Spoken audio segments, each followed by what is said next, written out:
What's going on, everybody? Brad here, back with another Let's Talk Jurassic, and tonight, we're not just talking Jurassic, we're watching Jurassic Park 3, okay? We're watching JP3. If you didn't realize that, look, I got my Joe Johnson shirt on, I've got my Spino hat ready to go.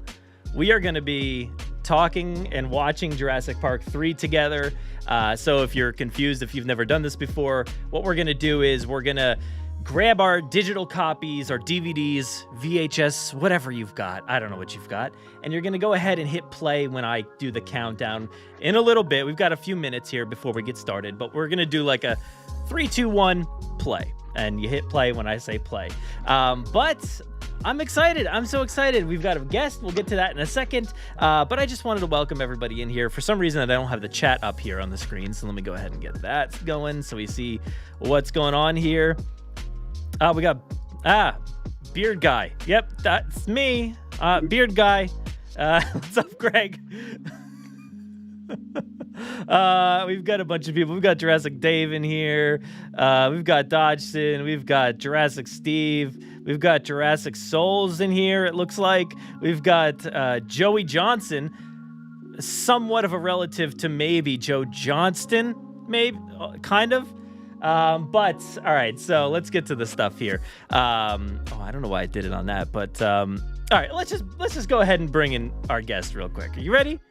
You ready, guest? Let's go ahead and do this. Let's go to this one. Hey, it's Jurassic Souls in the house here. We've got Jurassic Souls here, ready to talk Jurassic Park 3, right? You excited to watch this movie again? Oh, I am so ready. Thanks so much for having me on. This is going to be so fun. I'm excited. This is our first time like chatting one-on-one, I think. We did the Halloween video live stream. You were on there. I think you were dressed as Alan Grant, right? Yeah, Alan Grant. Yeah. Okay. And I'm excited. So Jurassic Park 3, we'll talk all about this movie, and I want to get your feelings on it in a little bit, and we'll start it in just a few minutes here. We'll give some people some more time to catch up here, but I did want to go over quickly too. Let me get rid of this real quick, and then we'll go over to our website because I want to showcase our episode this week.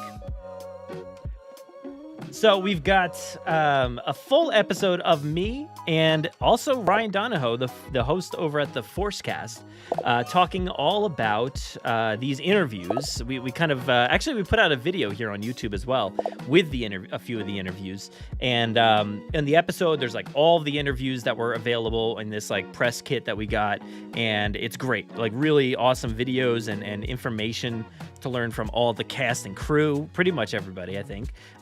We got to learn a little bit about Dodgson and his intentions. We got to learn about Kayla Watts and like how she resembles a little bit of Han Solo. There's some fun information in there, so definitely go check out that episode. Plus, we've got an episode of The Hatchery within this episode featuring Dakota Morgan talking about the baby pteranodons of Jurassic Park 3. Good feature there. That's pretty good. But that's that. And then over here, I just wanted to showcase our YouTube channel real quick. Hey, we are live right now. If you didn't realize that, we're live right over here. Wait, where's the mouse? Is like in the wrong. Oh, there we go. So we're live here. I did a toy hunt yesterday. Well, I didn't do it yesterday, guys. Spoilers. But we have a toy hunt up there. Found a bunch of really cool things. And like I said, we've got that video with myself and Ryan Donahoe. And if you haven't been paying attention, we do have a spin-off podcast here called the Dino Watch Podcast, which is Tom Jurassic interviewing people who have had real dinosaur interactions with it. It's like basically an audio drama kind of thing, podcast set within the world of the films after the events of the Lockwood Manor breakout, and it's pretty cool. I dig it. It's a lot of fun. But all right, enough of all that. Let's get back to me and Jurassic Souls here. All right, so let's see. Oh, could you say that again? No, Siri. No. Yeah, I figured because I wasn't talking to you. All right, so we got some hype here. Oh yeah. Yes, Jurassic Souls. Mike Zilla is pumped.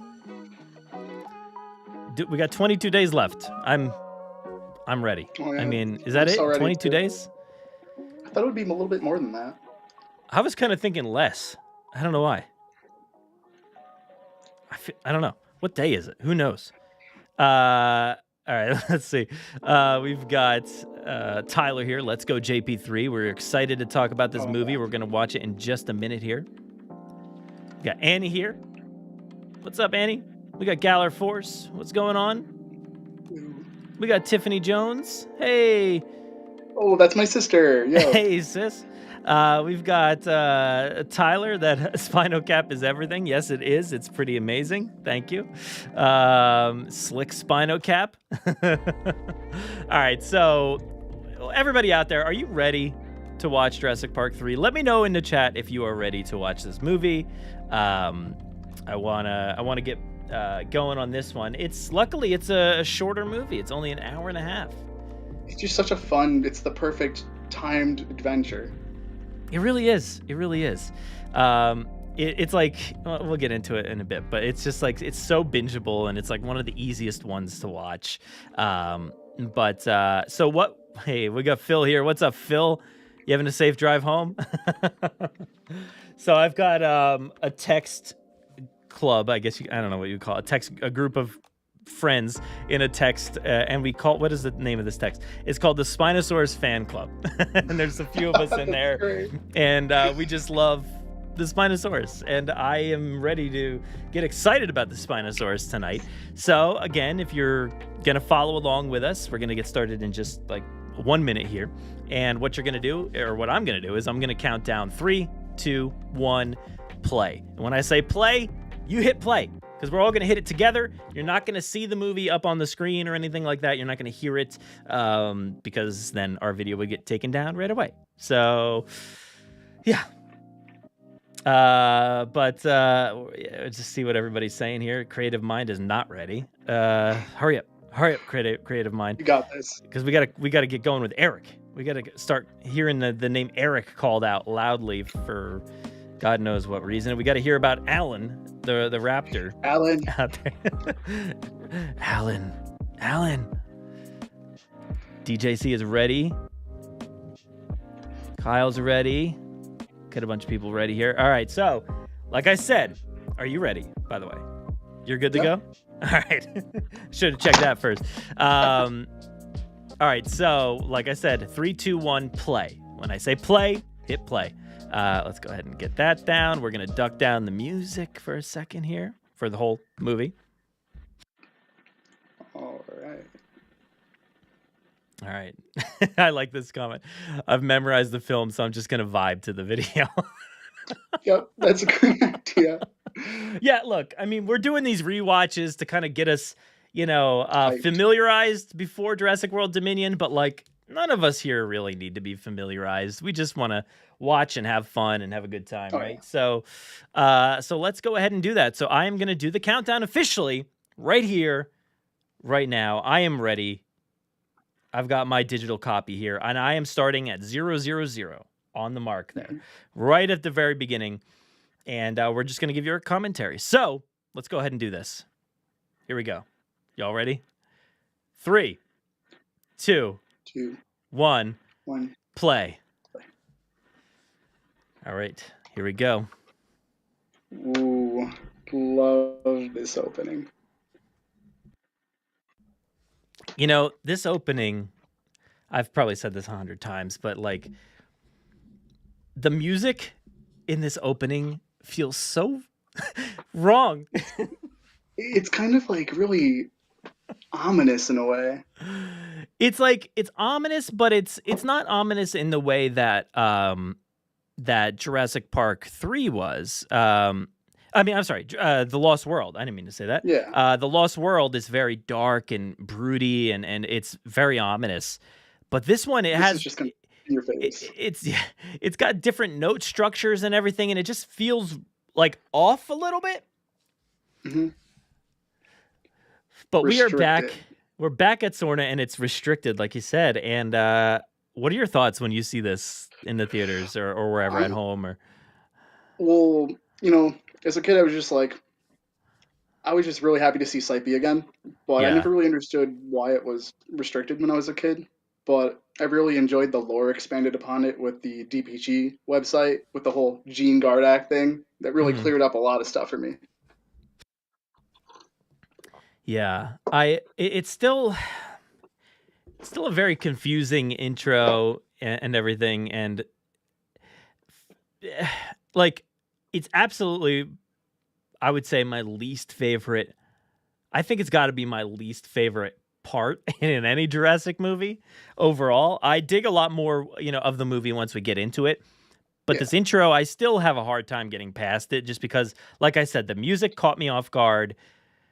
The green screen or blue screen, whatever screen they're using here in this sequence, is so bad. It's so bad. Oh yeah, you could definitely see it. But this stuff is beautiful. Like, these shots are great, and they're Oh, I really love that doing one. it. They're actually doing it. But like, when you get to these shots, it's like, and this is Like not yeah, even as bad as some of them, but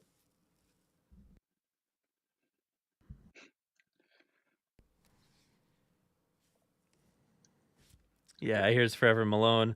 Green screen is rough. mm-hmm. My favorite quote, maybe my favorite line. No, No, not not yet. It's so good. It's so funny to me. Like my entire life that I've had this movie, I've quoted that line anytime somebody like says something to me and I'm not ready, or I say I go to say no, not yet. I can't just say no, not yet. It has to be no, Yeah, it's not gotta yet. be that way. Even if they have no clue what Jurassic Park 3 is and they've never seen it, Yeah. And here we go with this terrible green screen effect and this. Oh my gosh, it's so bad. It's kind of rough for sure. Oh, gosh. I used to spend hours thinking about what was attacking this boat as a kid. Exactly. And like Jurassic Dave just said, like, what even happens here? Like, They're just it's gone. so weird that they just didn't give us any tidbit of information in the scene. Leaves a lot to the imagination, though. Oh, there they go. I guess, but like, not in a good way. Like it's Yeah. like you could come up with whatever you want. Kind of like whatever happens to the dude with the severed hand in the Lost World on the ship. It's Yeah. like, I don't know. Like, there's no explanation either way. And whatever happens here, it could be the Spinosaurus, because like they do establish that it's a water creature and stuff, and it could very well be out there. Oh, terrible green screen again. Oh yeah. But I do love this transition to the Brachiosaurus toy with Dinosaurs. Charlie. Our boy, Dr. Grant. Dr. Grant. So let me get your input here. When you see Dr. Grant and you see Ellie Sattler, she's got a baby, Alan's playing with a kid. What are your first thoughts here, and what do you like? How do you feel when Mark shows up? It's definitely for me. It's a bit of a buzzkill when Mark shows up because I was just really excited to see more of Alan and Ellie, going on adventures together after Jurassic Park and just being together. And I just was not expecting this at all.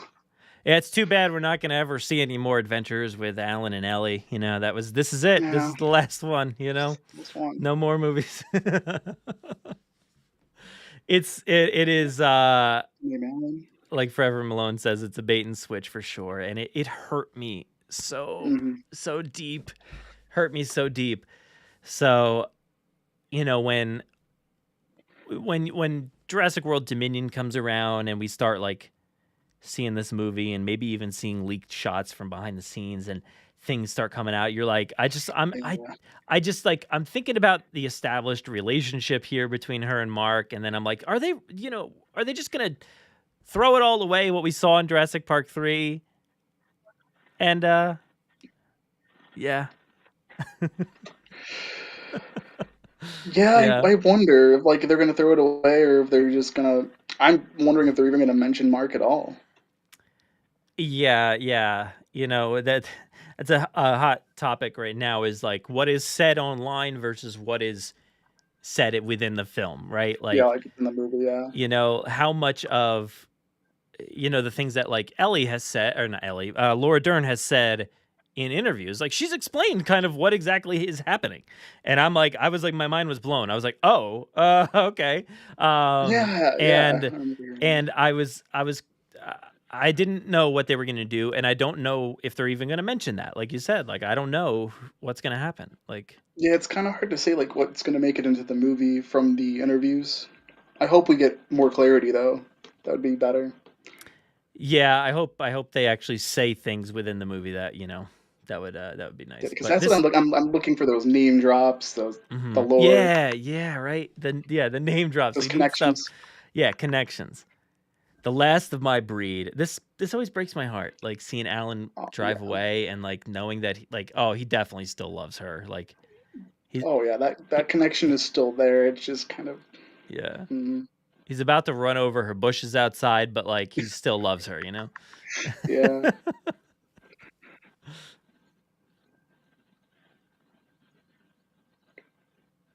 I mean, that guy does look a lot like him. Um, I heard a lot of people talking about Udesky being in the audience here. I don't know if you saw that Yeah, I conversation. did. I did see that a while ago. And Yeah. And the paused images that I saw didn't really look like him, mm, but in motion, it I think it looks exactly like him. So I don't know. huh. And that would make, I guess, a little bit of sense, right? Like he could be doing some recon, right? As far as Yeah, like kind of like who should we learning more get? about what he's getting himself into. Yeah. I've always wanted to, be there in person listening to Dr. Grant talk about dinosaurs.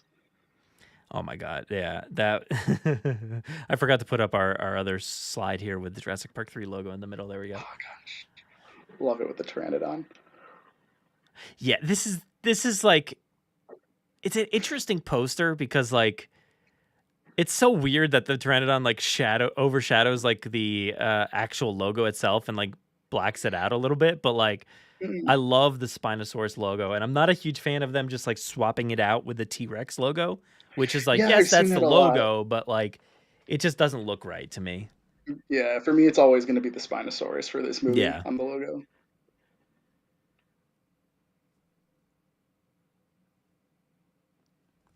Here, we got some important quotes from Alan Grant here. Oh yes, I love this part. He's so angry. Oh yeah, Genetically engineered theme park theme park monsters, nothing monsters. more and nothing less. I love that. I love that.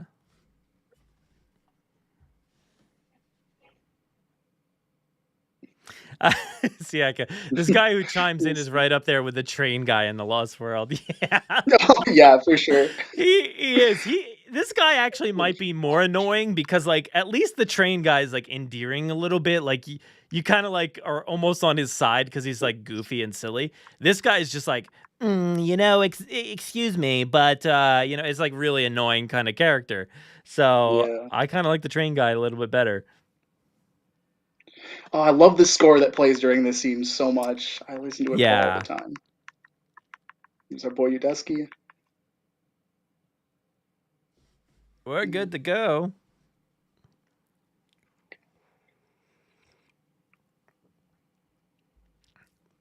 Yeah, this score it's interesting. Like overall, Like out of like most of the Don Davis score, this is one of the tracks that just like really stood out to me.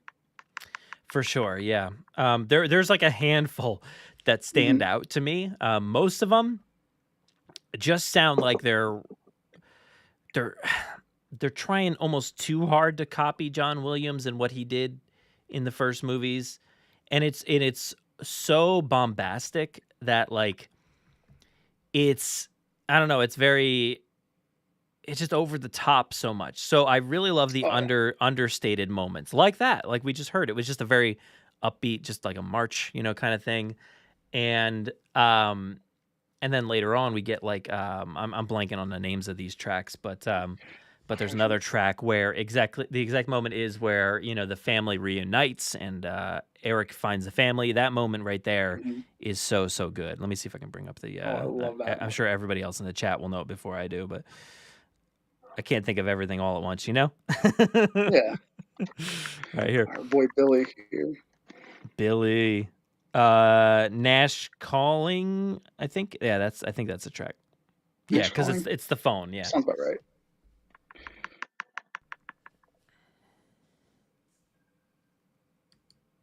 To me, this is the worst scene. LOL. Worst acting, at least. So, Greg, which scene did you mean? The Udesky scene or the Billy rough smooth? Rough smooth. Love that. And yes, yeah, Dave, this is like, this scene is so cool for like the world building and stuff. It's like, it's a different dig site, different technology. We've got a new truck. We've got new outfits on Alan Grant. It gives us like so much, you know? It's Plus really we refreshing. get and we get the resonating chamber here, you know? Gosh, I always wanted one of these. This is so cool. I love this. Oh yeah. You know, what was that? What was that company? Chronicle Collectibles made one, right? I always wanted to grab that one. I know that company shuttered and everything and had a big, falling out, but I always wanted to grab that one. Oh yeah, Chronicle Collectibles had some really awesome stuff. Oh, the Billy part is what Greg was saying is the worst. Yeah. It's hard to say, Greg. Paul Kirby, let's go. Paul Kirby. So I like how he introduces himself to Billy as if like he's already met him, which has always kind of stood out to me as kind of weird. Yeah, Siaka thinks it's weird as well. Why does Paul know Billy? It's like, I assume Paul probably stopped by a few times or something, and like Grant was off doing a lecture or something, yeah. And he got acquainted with Billy. Here we got some Big Hat No Cattle, maybe the best song from the score. Oh gosh.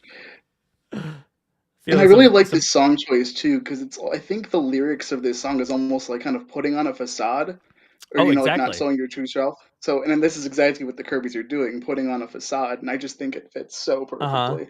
Yeah, that is something I didn't pick up until recent, years.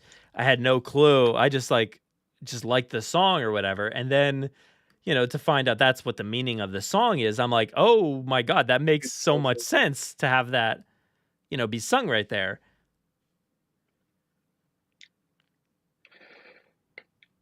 Oh man, you know what? Just quick shout out though to Paul Kirby for actually making Kirby Enterprises a thing, from going from Paint and Tile Plus to Kirby Enterprises. Yeah, I was so happy finding that out on the little Dino Tracker site, which is like, he did it. It's real.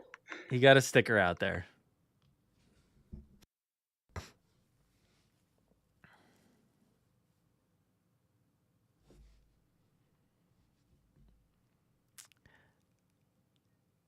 So,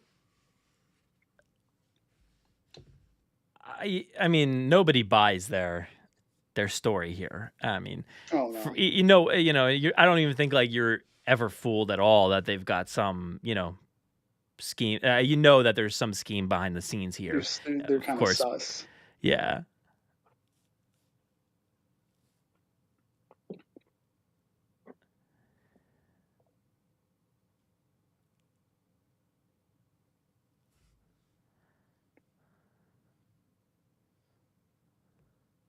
Hey, let's see what Ray has to say here. I hated this movie for the longest time. I've grown to appreciate the animatronics and effects. The characters and overall feel are still Dino Dookie, though. Oh, boy.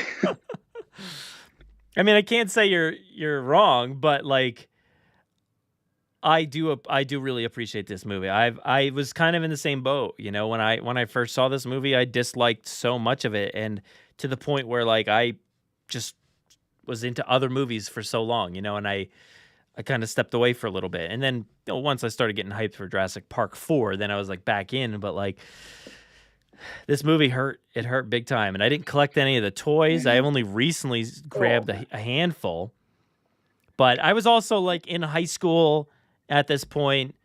So I was like a little bit more jaded. I started getting into like Lord of the Rings and more like, serious stuff, I guess, at the time.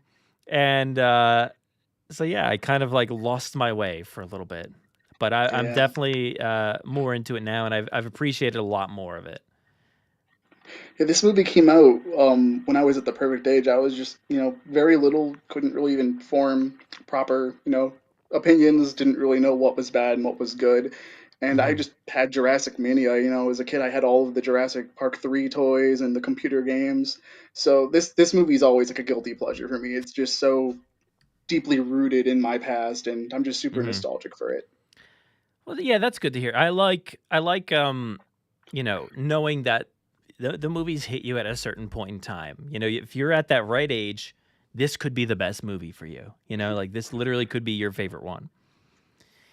And here we've got one of the best Here, moments. We've got I love this. Here we go. Grant waking up a little bit in a haze. He's like, "What's going on? Where is everybody?" Uh Uh-oh. oh, Alan. Alan. So, oh, here we go. Oh, this track. Oh, it's so good. Oh, The yes. dinosaur flyby. I love this song. Actually, it's in this week's episode. If you go listen to this week's episode, it's our cue and music for the segment.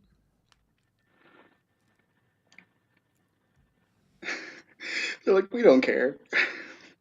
Turn that off. Turn it right off.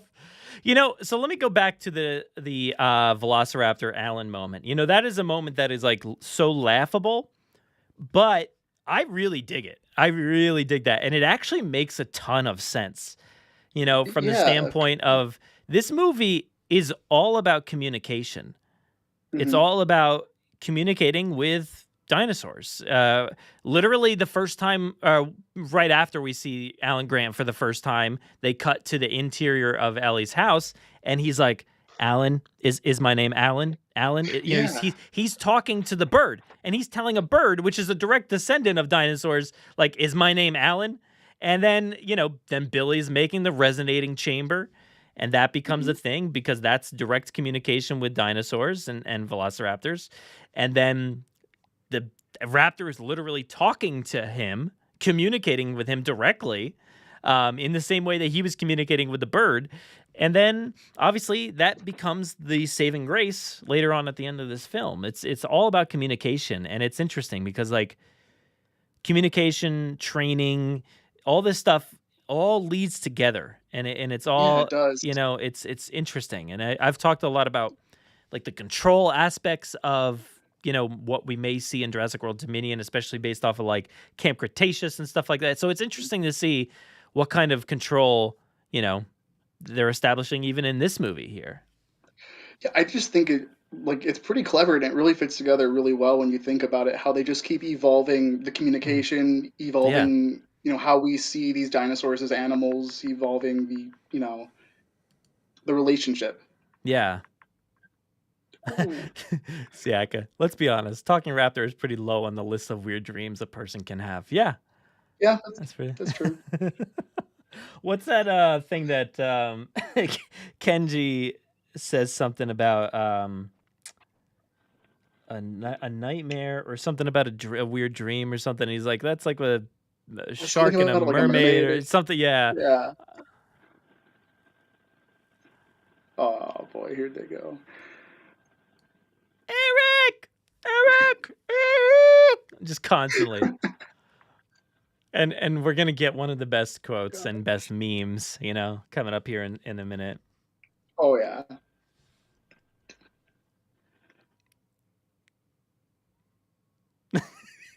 Oh yeah, you guys should. The It's very, very bad idea.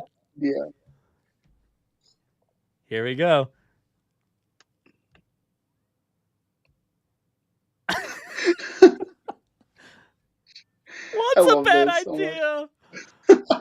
Oh, Oh, and it's there we go. The roar of it's so out of their element.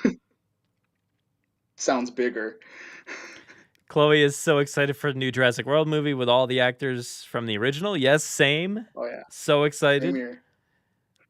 And some actors from this movie with Grant and Ellie. Oh, oh gosh, Cooper being a he can professional handle out there. himself.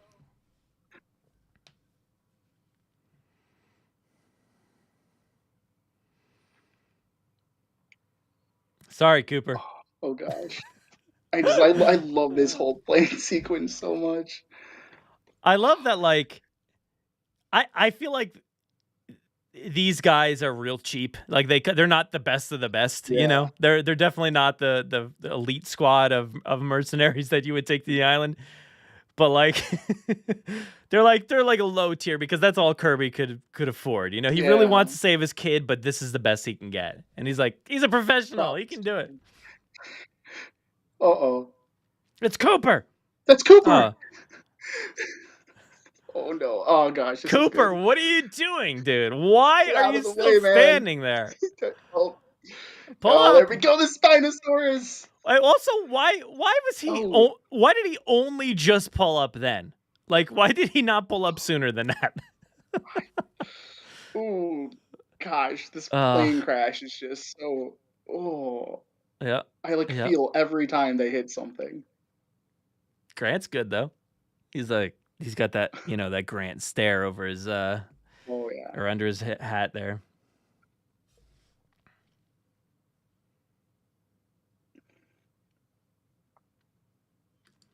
Look, it's all about communication. Even the Spino's answering. Oh, yeah. See? Right there.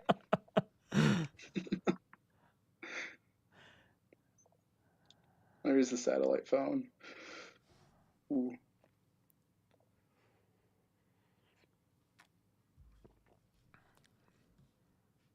Haven't landed late. Yeah, so this this part, I've told the story. This scared me as a kid. Oh yeah, that was pretty great. Like that little look. So this is such a weird scene because like it goes back and forth between, oh my god, that's a brilliant shot, and also, wow, that's the worst thing I've seen in a Jurassic movie. It's so weird. Yeah. I love Joe Johnston. I think he's an incredible director. Like I've loved pretty much everything he does. Like I've got my Rocketeer shirt. I've got, I love Captain America. Jumanji, right? Jumanji, yep. Yeah, I love Jumanji. Yeah. Like I love his stuff. He designed Boba Fett. Like he's a legend. But like this scene goes like that's an amazing shot right there of the Spino stepping on him. And this though, not too great. Yeah, this is. It's to me it's the shaky cam. It's way too shaky, and it's not really something that the other Jurassic films did so blatantly like this. I do like a lot of the shots we get to see of the actual Spinosaurus animatronic. Yeah, just the way the camera's shaking is just. Mm-hmm. There's moments where you can see the Spino like through the windows and stuff, and it's amazing. Like. Really, really good. There's a cool one coming up here in a second, I think, as it's like walking towards the plane. Yeah, this right here, you can see it behind Amanda's head. That is like top tier shot of any Jurassic movie. It feels really Jurassic to me. Oh my god, Kirby! Oh my god. Paul just runs back into the plane. Paul, what are you doing? I used to reenact this with my toys. Every day, I would like get some kind of plane and just smash it around with the Spinosaurus toy, and gosh, that's a good shot with the Spinosaurus. Yeah, there's some great animatronic shots in here, but there was a bit of quick motion there, which was weird. Yeah, like I don't know why they're speeding it up. It's so odd, but.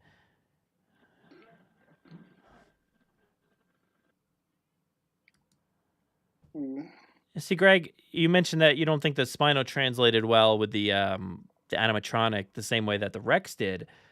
I don't know. I mean, it's so hard because the animatronic is just beautiful and it's amazing. Like it's so top tier.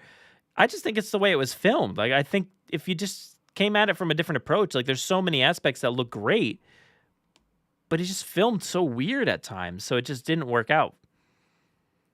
I don't know if that's an animatronic problem or if it was just a direction problem or, because we know that this movie was very rushed. And they were like changing like the script all over the place, like on the fly too.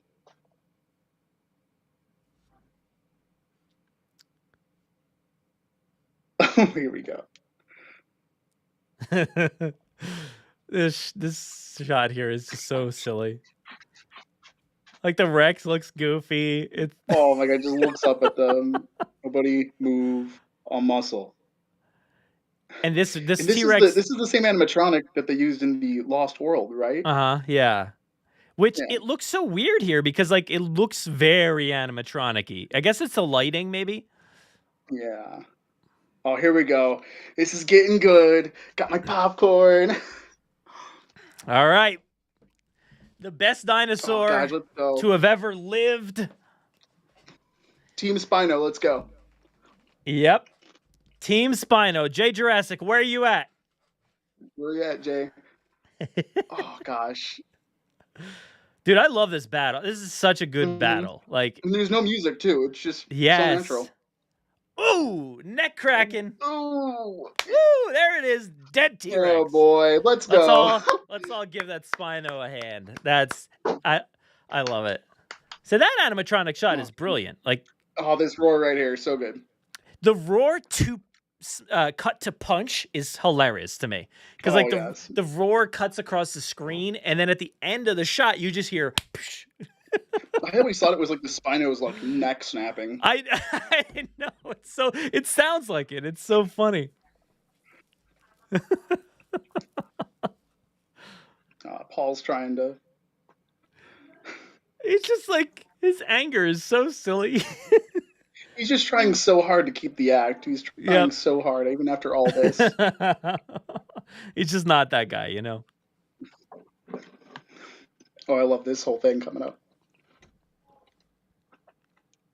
You wrote that book. Sure you have. You wrote that book.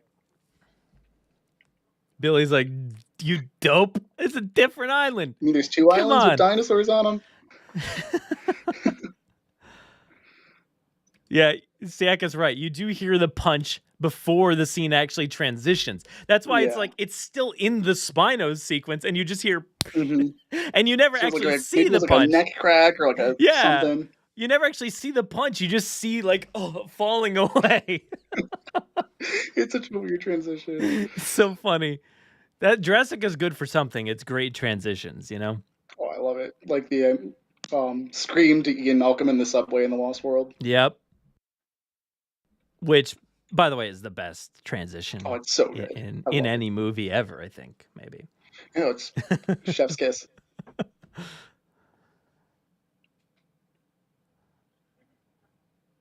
Yeah, you just get up.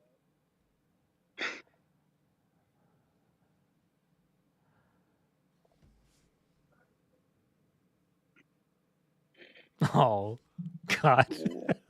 Reading the comments here. Dan here with a just killer comment here, just taking it down a notch. Oh, man. Oh, boy. Yikes.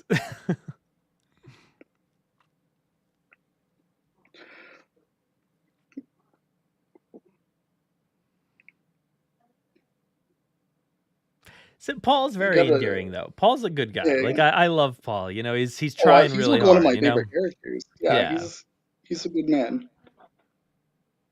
We have a little heartfelt moment here. Yeah. Even though they're not together, they still kind of care. R.I.P. plane. Yep. I love this part. Oh, it's there. It is. Yes, Suchomimus, let's go! You got yours ready. Oh man, I had it ready. I was ready for this moment. I love this movie. I'm prepared too. Here we go. We're ready together. Oh gosh. Which, by the way, I know I've said this, but this is one of my favorite Mattel toys, the Suchomimus. Oh yeah, it is same here. just. I really love the coloring. It's so the detail, good. The little fin on back. It's weird because like it's one that like. When I first saw it online, I was like, oh no, I don't want that. I think it looks probably terrible. And then when I saw it in person, my mind instantly changed. I was like, oh my God, that is the coolest thing I've seen. Like and it's become it's been one of my favorites this entire time since 2018 or whenever it was first in stores, you know? One day I'll get Suchomimus in like a movie or show or something. Yeah. Top 5 for Greg too.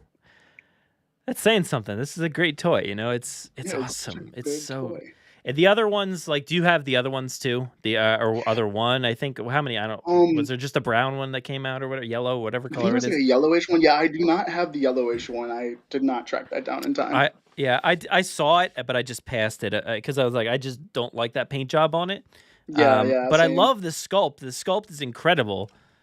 Like I just like I know like we have a different interpretation of it like online and stuff, but like I want this one to show up in a movie. Like this exact one, just because it's so cool and iconic Gosh, looking. if that like shows up in like Dominion or like a show down the line, like I will lose it. Like it's just such a Yeah, good design. I'm right there with you, man. yeah.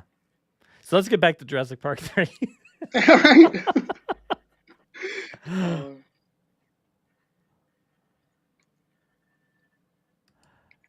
Would Grant have caught on if Billy wasn't on this trip? Caught on about what? Like the fact Kirby's that the Kirbys are lying to him? I don't know. tricycle plots.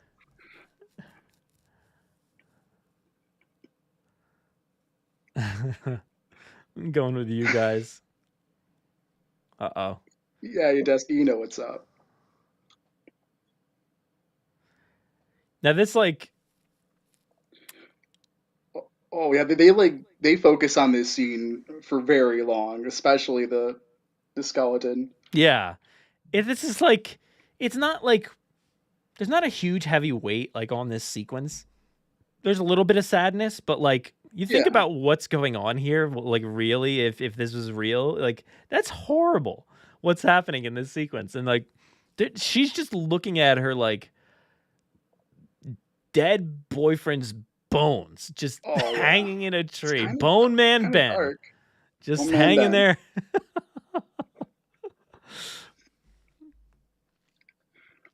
Yeah, Greg, we need that Tricyclopods figure in the Hammond collection. Top 10 figures we need. No, not yet.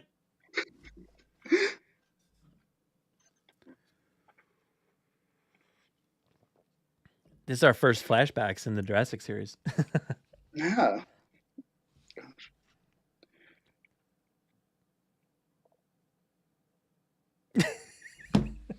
No, I not love that. yet. I love that we get it twice in this movie. It's a gift. It's a gift to us.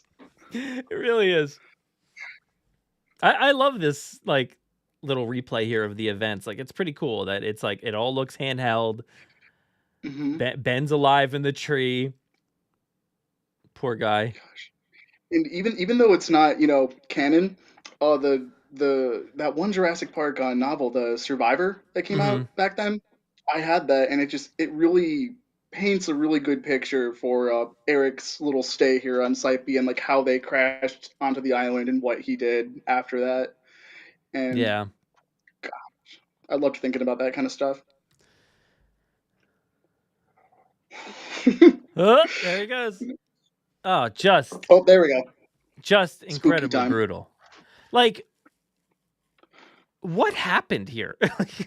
What happened? Like There's he been was so many theories too, like like how yeah. he died, what dinosaur picked him off. His entire He's like missing his body, legs. everything is gone. Like, what happened?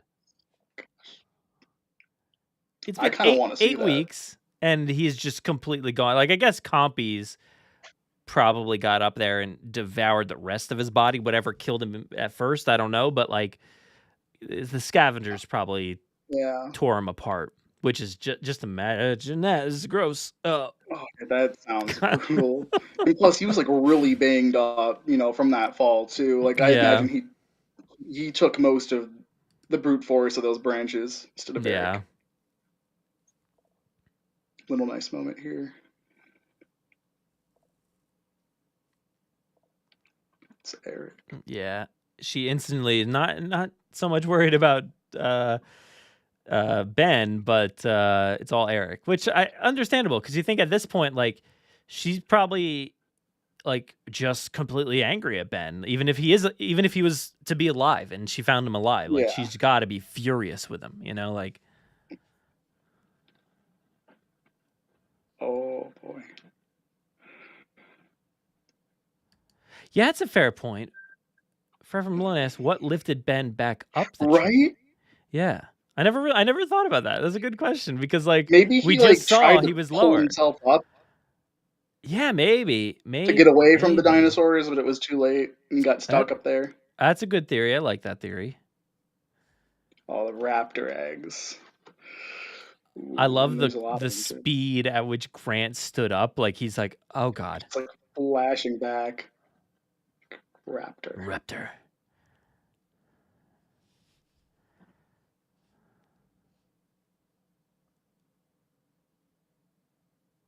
Billy, don't do it. Oh, Siaka, is that true? Is that true from the book that Eric admit he always thought Ben was better than Paul? I don't remember that, but I believe it. I haven't read the book in a while, but I believe that. Oh God. And he died from the impact of the tree, but that's not. I mean, like that didn't even happen. Yeah, like we saw. Injuries. I guess like injuries. I guess, but like he didn't die from the impact itself. Like he was alive, but like that's weird. And there's leaping sloths. What? Oh yeah, there are sloths. There's also a baby iguanodon. Okay, now that's cool.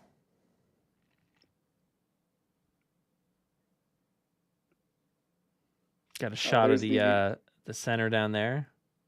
Embryonic slab. Gosh, I love the structure of that place. I always love the buildings in the Jurassic movies, from the visitor center to the maintenance sheds. Just everything just always looks so good. This is such an iconic look too. It's so odd, you know. Walking up to this decrepit, abandoned place. It's weird. There's this shot, the truck with the smashed window.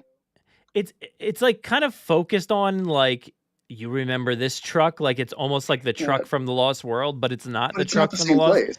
No, it's a different place completely. But like the way that the camera focuses on it, it's like kind of weird. That like feels like it's trying to make you remember the Lost World, and you remember Malcolm was in a truck, you know, with the Raptors. And a little wink and nudge.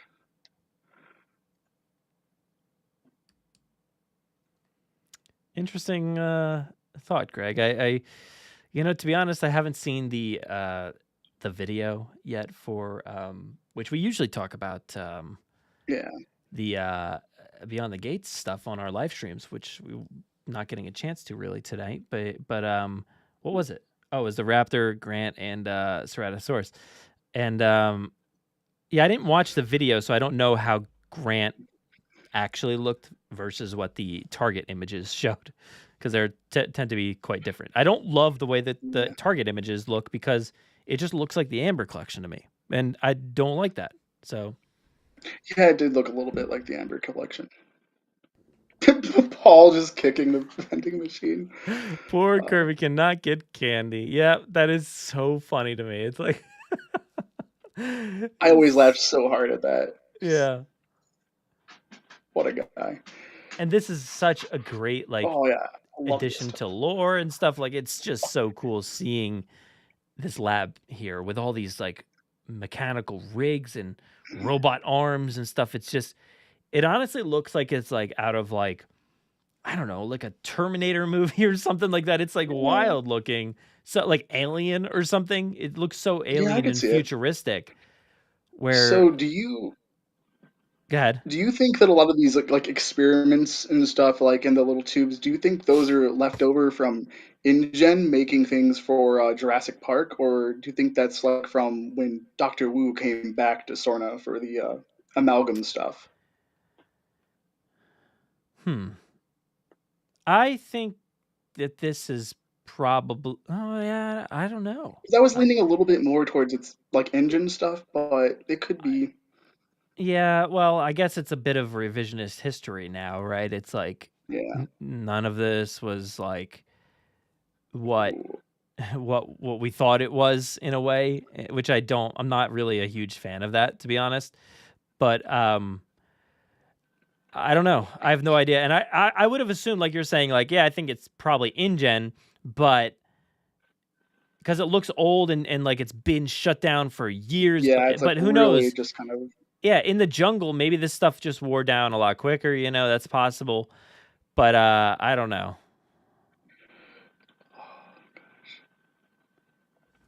Oh gosh, I love this Raptor so much.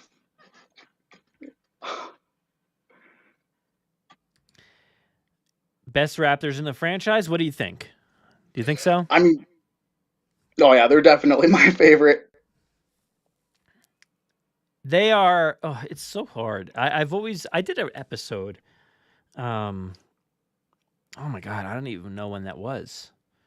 So many years ago. Let's try to look it up real quick. Hold on, let me.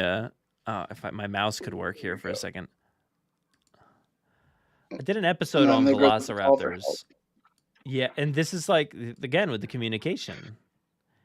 He's calling for help. And Grant's like seeing it for real, like what he was talking about with Ellie. He's like seeing it happen, and he's just scared, but he's also like interested. And we got another great audio cue here from the score. This is a cue that I use for the news break, and on the show. What is this song?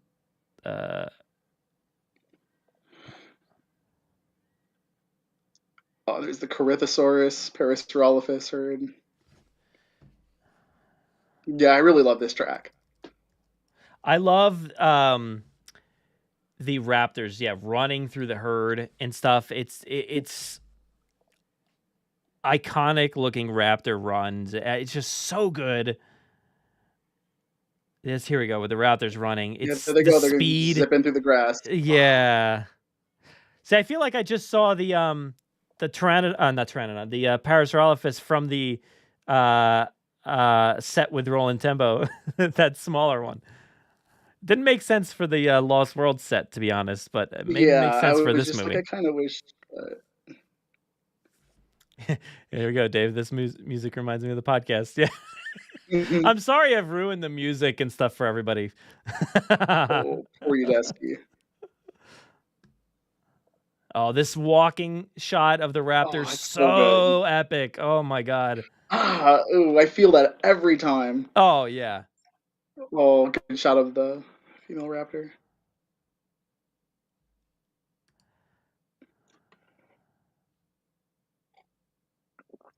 Yeah, I love all the Raptors. Oh, I like Siaka's ranking here. JP3, Atrociraptor, Pyro, Lost World, JP1. Equal Jurassic World. Oh, okay.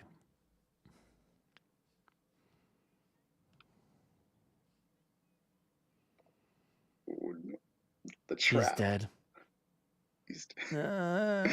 Oh, you second. You know it's not going to be good. Yeah. It's a trap. Oh, it's a trap. And there they go. Ooh.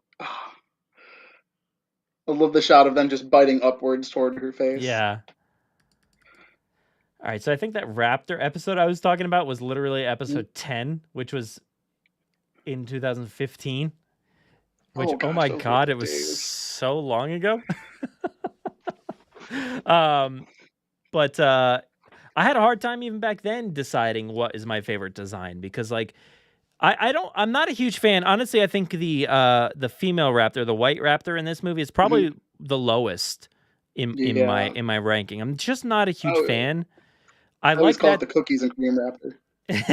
I like that design on Ghost, the Atrociraptor. It looks fantastic. Oh yeah, Ghost looks so great. I'm so excited to see Ghost. But I'm just not a huge fan of it here for some reason. The male Raptors look phenomenal. And the Amber Collection toy of it is so good. Oh man, these things are great. And here we got the Owen pose coming up here. Yep.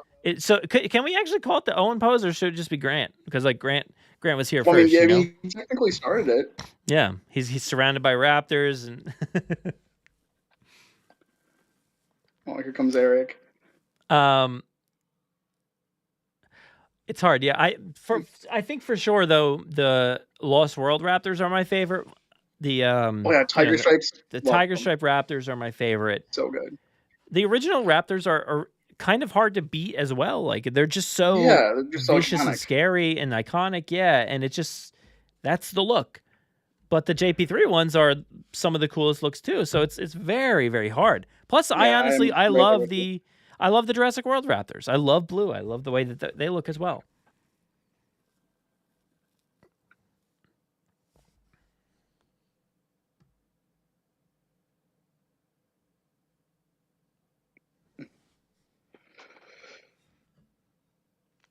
It's a weird scene.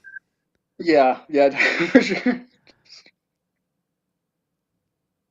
I do like the little dig at Malcolm coming up though. Oh yeah. From Alan Grant. There's a lot of coughing from Grant in this sequence. Oh, yeah, from the smoke. Yeah. Oh yeah.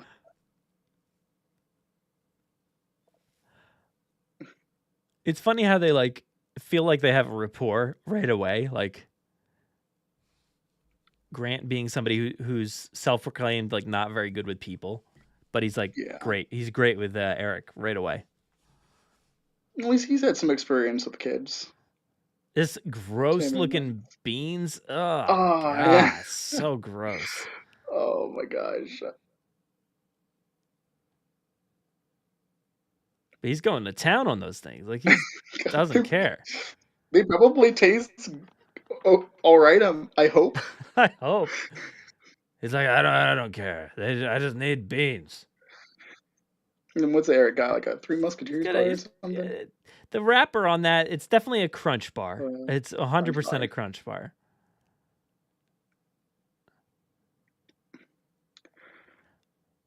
Gosh, I'm just so excited to see what Grant has to say about dinosaurs all over the place. I know.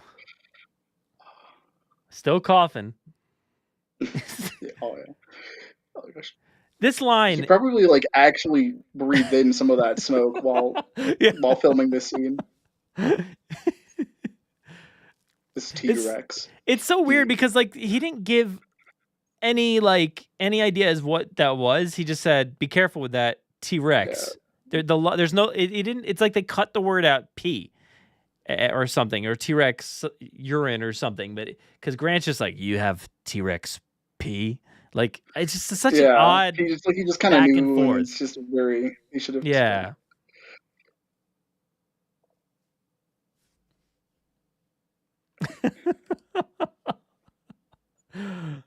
Yep, that's for sure. Yeah, he gets the candy. You read Malcolm's book.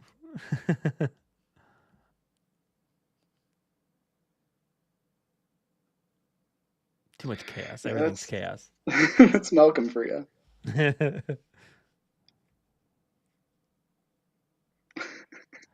Two things. Yeah, I love that line. Oh my gosh. Alan just immediately taking a liking to Eric because of that.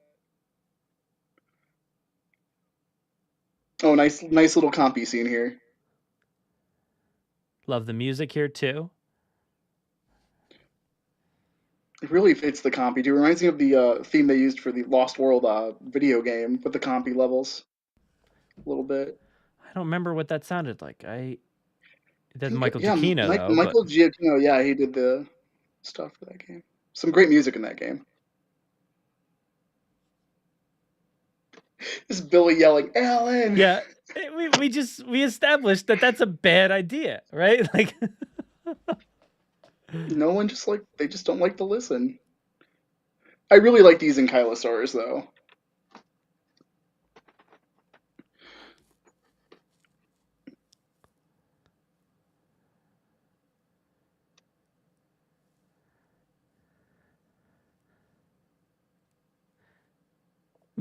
Ben Hildebrand, bad guy, you know? Throw him into the mix. You never know what's going to happen. I never trusted him.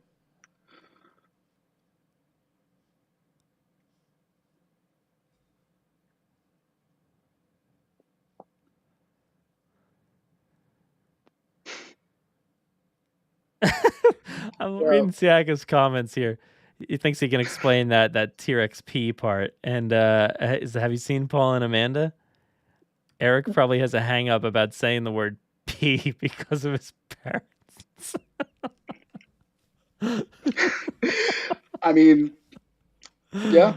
I can't say that word, Dr. Grant. My mom and dad said it's bad. It's a bad word. I'm not allowed to say. Paul made sure to remind him. Yeah.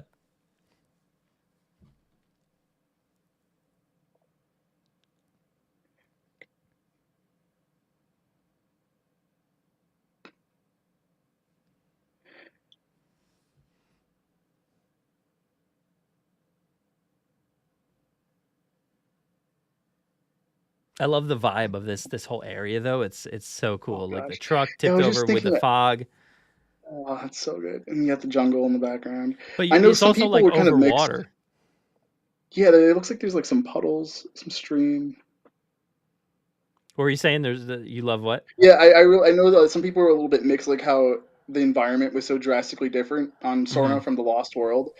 But I've always loved the idea of Sorna kind of just being like half and half, and Mm-hmm. each different environment supporting different kinds of dinosaurs. That's always Yeah. interested me, with like the redwoods on one side and the more jungle-y section on this side. I just always thought that was fascinating. Yeah, I've been cool with that theory too. I mean, it's such a big island that it could have been split up. And a It's lot like bigger than people are. massive.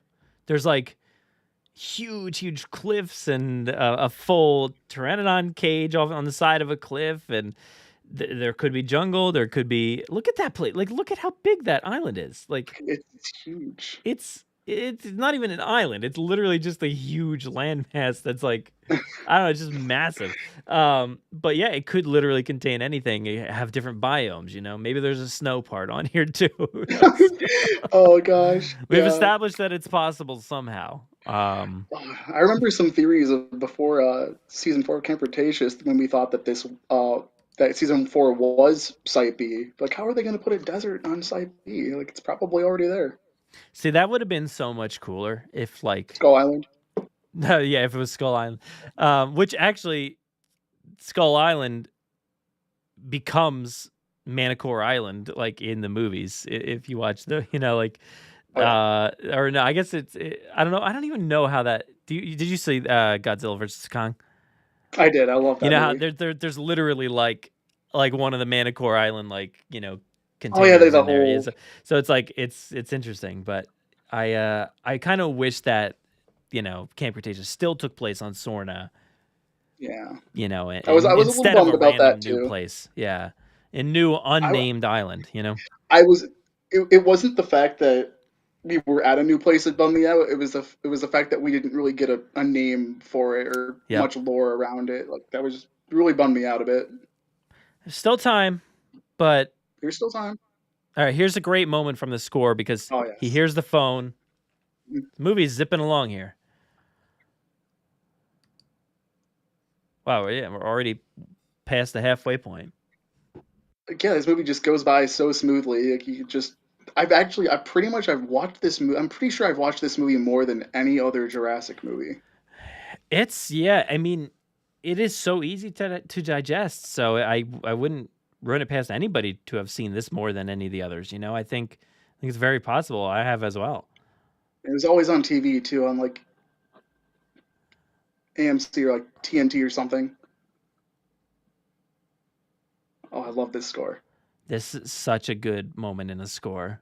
It's so epic and it's so good. Oh, it fits so well. It's a big old fence in the way. Yeah, Jurassic Mike. If this movie was 30 minutes longer, it could be absolutely fantastic. Like there could have been so much more in here that would have like tied things together and given it like a little bit better pace. But I mean, the pace is fine as it is, I think. But could have added a little bit more. I don't know, Like Billy, you're being kind of sus. Yeah, I like Grant just like completely ignores him. He's like, "You want me to carry it?" He's like, "Nah, I'm just gonna look He around really at this wants that fence." bag. Oh boy. Here we go. I don't have the phone.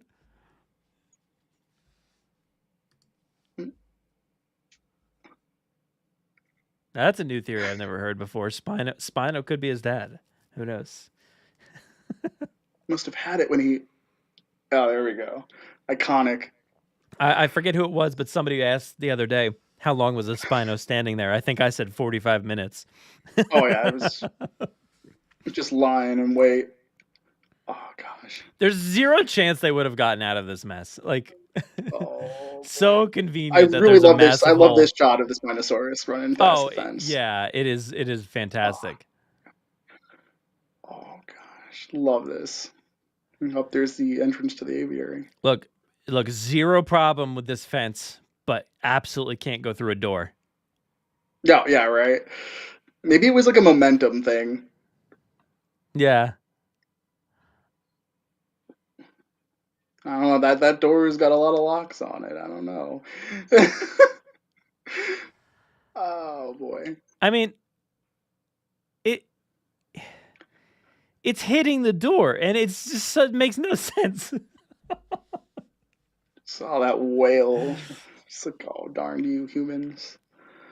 Oh, Yeah, I wish, we could have had like something flushed out there as far as like what yeah. maybe scared it off, or did the Raptors show up and were they just right behind them and scare it away, or what? I think there was supposed to be some kind of scene where the Raptors attack the Spinosaurus, but it was cut from the Yeah, film. yeah, that should have been at the end of the movie. Like that would have been the culmination of everything. But yeah, I mean that would have Oh been boy. cool if not the banging that you heard at the door was not the Spino, but the Raptors. That would have been kind of cool. Yeah, I would have loved that. Oh gosh. Alan just being super harsh with Billy. Yeah. Oh, Grant. Yeah, Grant is not a nice guy overall. But like here he is just flat out like mean. He is just nasty to him. The best intentions. The best intentions. One of the worst things. Best intentions.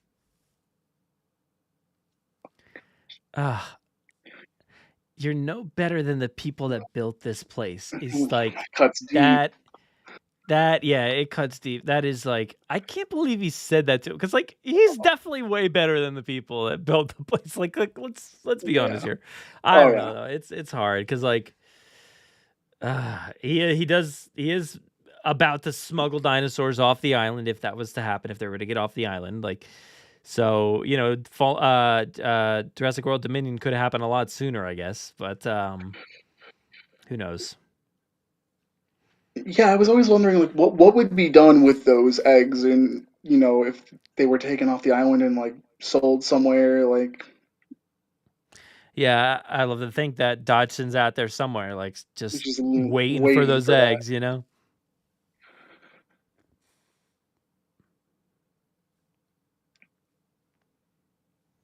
Ah, here we go into the aviary.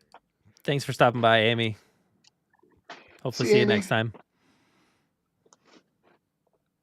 You were the chosen one, Billy. Why did you have to steal the eggs?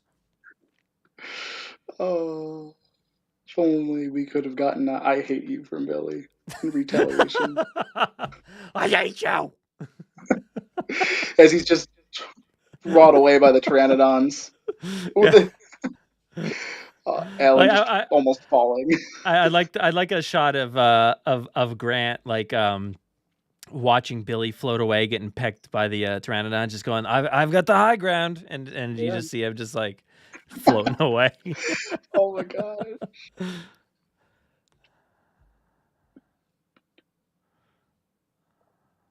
He just wanted And a really this nice place is omelet. also like super massive. The aviary is just so big. Yeah.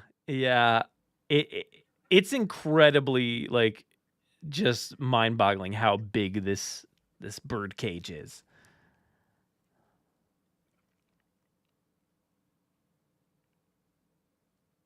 Now this is one of my favorite lines coming up here.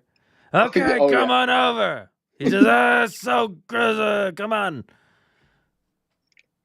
That delivery is just so funny. It's so funny to me. It cracks me up. Here we go. Okay, come on over. Oh. So are there like multiple sections of the bridge, or did the pteranodon just land in front of Grant? Like, if you just have to go straight to Grant, and then when Eric goes, the pteranodon's like right there. So I'm just trying to picture like how... Okay, yeah, let's see, because I feel like it just lands in the middle somewhere, right? And it's just super scary that they don't even hear it until it's there. Oh my You gosh, hear the yeah, wings yeah. playing in on the... Well, Alan's walking a little further.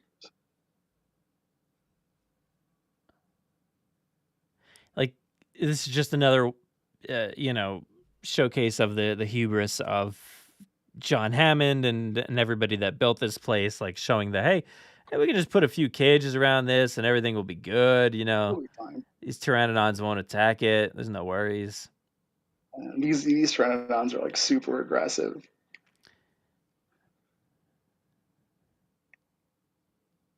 There we go. Ooh, I love that shake of the handrail. Oh, that's it landing probably.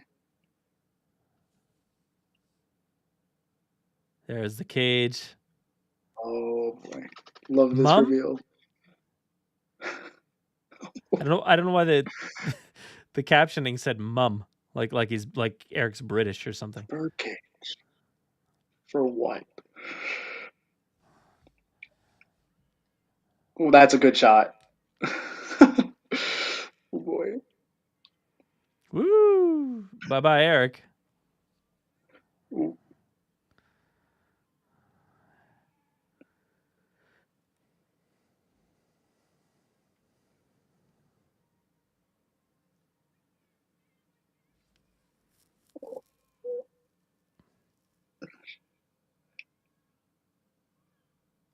I also really do like the music during the turn it on segments too.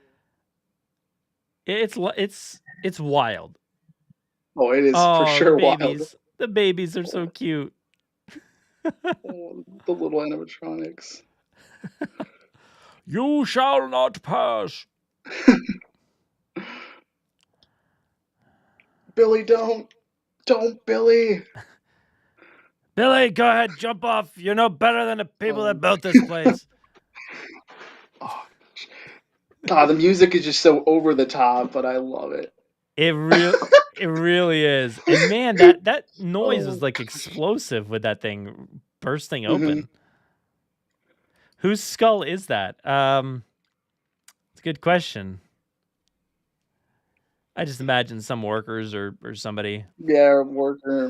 Well, maybe someone from Biosyn tried to, come onto the island and met an untimely fate.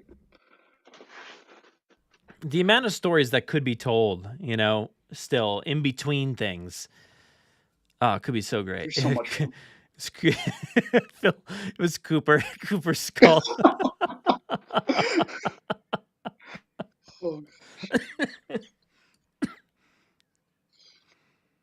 Ooh.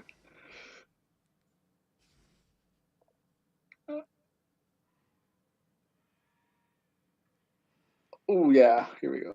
I feel really bad when the part of the cage just drops onto the pteranodon. Oh, I know. Ooh, I feel that. Anytime a dinosaur dies in these movies, it's like they're terrifying creatures about to kill you, but then like when they die, it is like, oh man. Oh, look at that, the walk of that thing. It's so good. You gotta have Alan kicking something every time. So good. Can't wait to see what he kicks in Dominion. Yeah, what'll it be? Hopefully they do it, I'd be disappointed. Oh yeah, here we go. Boom, smashed. Ouch. Oh. Now here's some great music again. Yeah, I really love this score right here. When he lands on the... Yep. I think this is called Billy Oblivion, this track, I think. I believe so. Oh, yeah, I love this part of the scope. Score. The scope of the scene, like with the how, like we said, how big like this bird cage is and everything. It's like, it's amazing. Like the shots that you see behind the characters and stuff. Like, look at how big this place is. It's unbelievable. It's like, gosh, I can't even imagine. Greg with the theory kicks a Dimetrodon. Oh my gosh, that is it. That's what's happening. I want to see that. That's what's happening. I don't know if everybody saw the posters that were released today, but there are 2 Dimetrodon in the poster with Grant. So I'm so excited check that out. Dimetrodon. Yeah. Perfect theory. You've got to be right, Greg. Yeah, I'm with you, Greg. Ooh. Oh, just Billy trying so hard. I got the high ground, Billy. I hate you.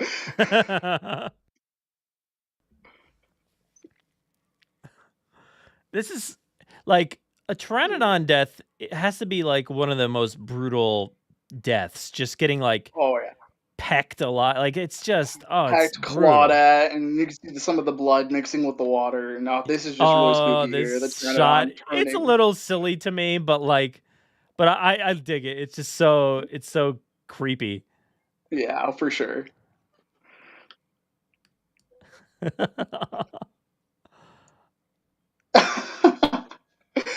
Oh my gosh. He's dreaming. That would be really funny though. You know, like I was saying before about the dream, like I love the dream sequence in this movie, but I do wish that it was a Jurassic Park 1 Velociraptor. That would have been, it would have been so much better. But the way I salvage the idea is that like there was some sort of documentation of the island, and he noticed that, well, that doesn't even make sense because he didn't know where he was going. No.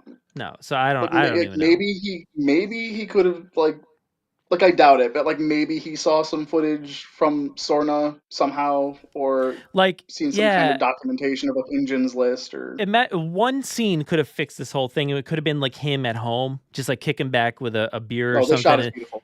Oh yeah, so good. He just kicking back. He's like on the couch and he has a TV on, and there's like a news clip or documentary about Sorna and the dinosaurs, and like he turns it off right when he sees the raptors. And like, he caught a glimpse, and then it's in his head. Like that would have been really cool. Yeah, I would have loved that. I love it.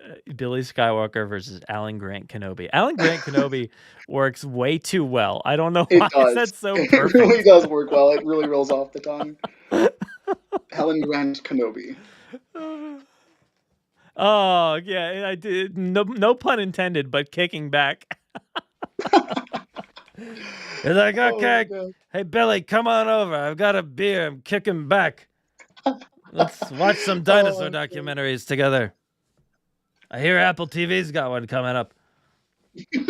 Oh yeah, Grant would probably watch that.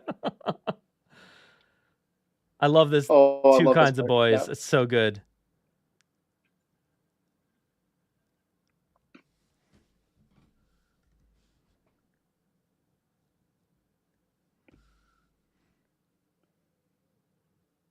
Never get to go into space. Yeah. Great sequence here. Oh, I love it. It's like... So, like, not really is he's not only speaking for Billy and also explaining to Eric, but he's also speaking for himself as, like, describing himself as the astronomer and, like, reflecting on himself. Yeah, it stands up there with some of the more, like, talky sequences that we have throughout the films, like the courtroom or not that courtroom, but the dining room sequence in the Jurassic Park or the flea circus or something like that. It's up there for me. It's really great dialogue. I love it too. And here we got a shot of Ankylosaurus, Parasaurolophus, Brachiosaurus, Stegosaurus, and I may sound like I'm laboring through that, but yeah, it's because here comes the Brachiosaurus. Oh yeah. My this favorite shot dinosaur. Looking so hideous. Yeah. Oh, I do dig the color, but just the way it looks is just.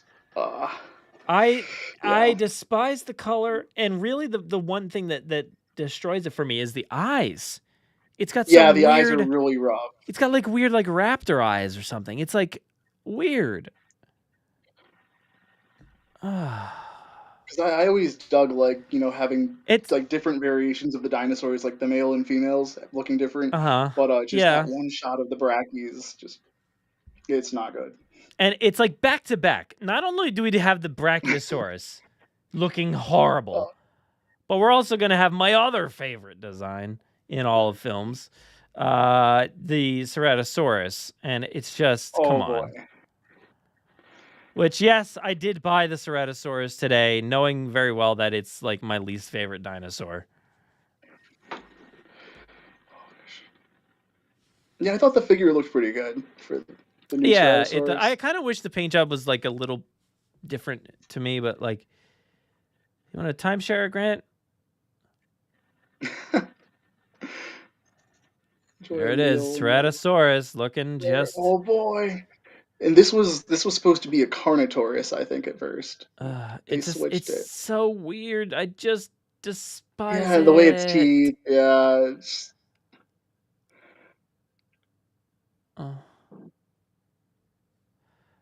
Isla Sorna Communications. We are currently 1:11:50, so that's where I'm at in the movie. So we've got 20 minutes left. You're missing your Isla Sorna Communications here. Ooh. No, see, I never really noticed the fish in the water until like a few years ago.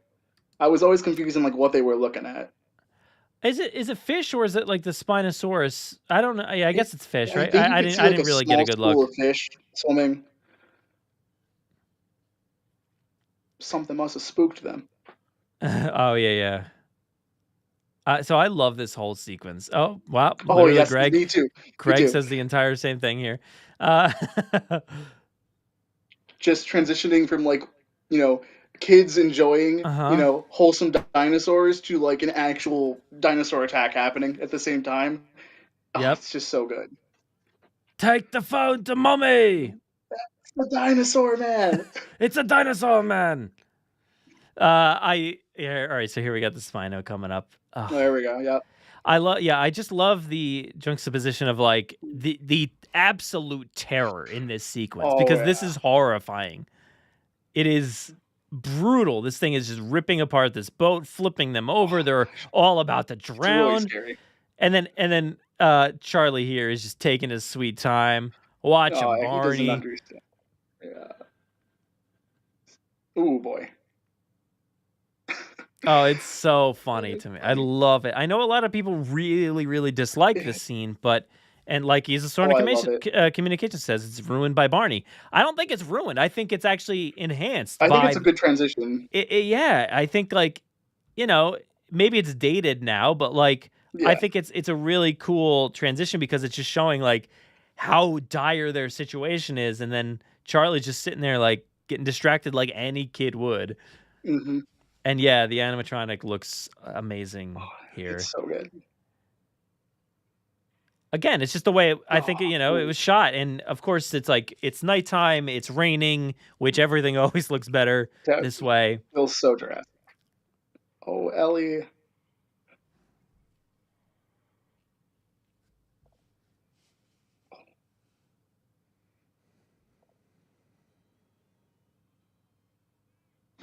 Oh, there goes the phone. There it goes. It's just so tense. It is, incredibly tense.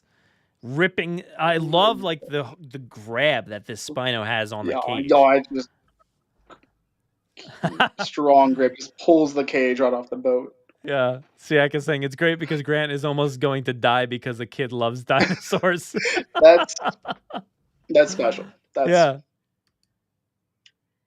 Favorite scene in the movie? Mm-hmm.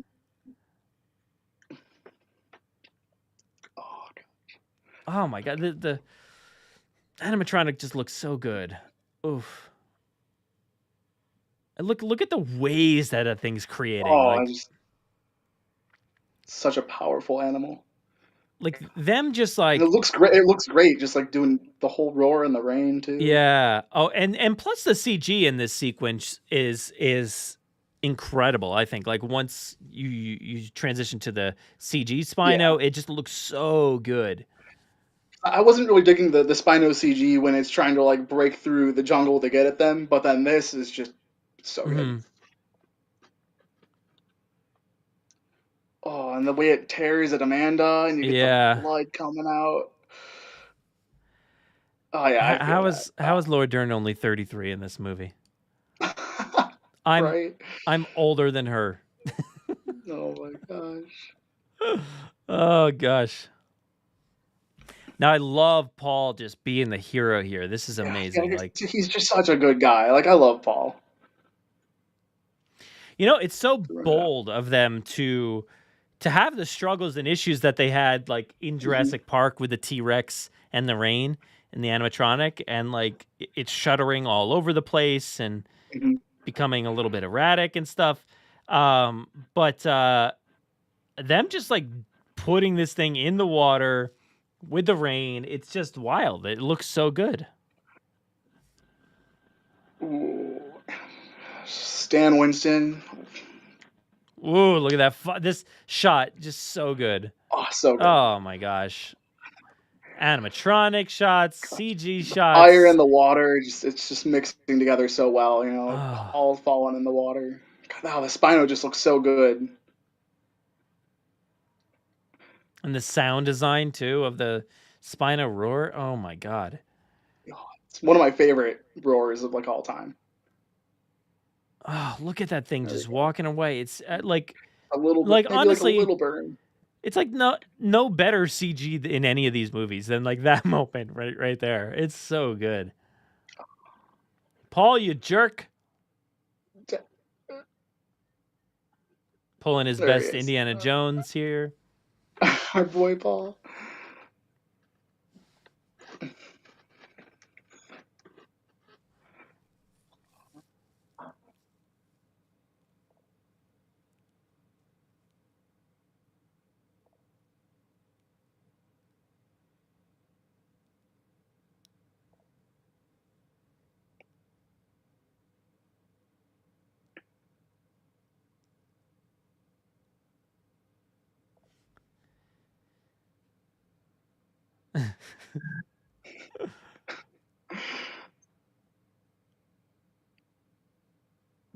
You know, the sad thing is I'm probably also older than like Paul. Oh, gosh. Like, how old was William H. Macy in this movie? I don't know, but gosh. Oh gosh, come on, Siaka, let us know how old was William H. Macy in Jurassic Park 3 in 2001. You can always count on Ellie. I wonder if he, you know, did he actually tell her and you know, turn a tide a little bit? Yeah, I would assume so. After everything he's been through here. Oh, here they go. Here they go. Yep. Raptor ambush. Okay, so William H. Macy was 51. All right, so 51. All right, he's 51 in this movie. Oh my gosh, he doesn't look 51. Like great job, no. William H. Macy. Well, this sequence here, the way it comes about just feels so rushed. Like you're like, oh yeah, it happens really fast. Yeah, you just got through a big moment, and you kind of expect a little bit of lull, and then we just rush right into the sequence and get to the end in like a matter of moments, and it. Oh, yeah. It's like already pretty much the end of the movie. Yeah, exactly. It feels a little rushed, but the animatronic / CG in this sequence, it's so good. Ooh. And the way that they switch between the animatronics and CG is like incredibly seamless. And at this point, once you get to JP3, it's like it looks fantastic. Like everything looks great. I'm right there with you. The eggs.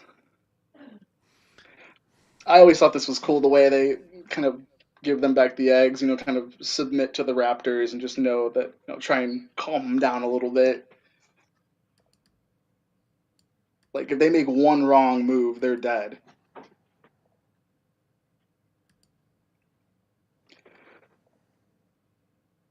Oh, boy. Push those eggs over. Oh, boy.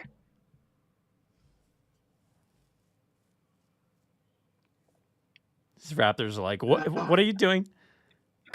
Oh, yeah, they're shook.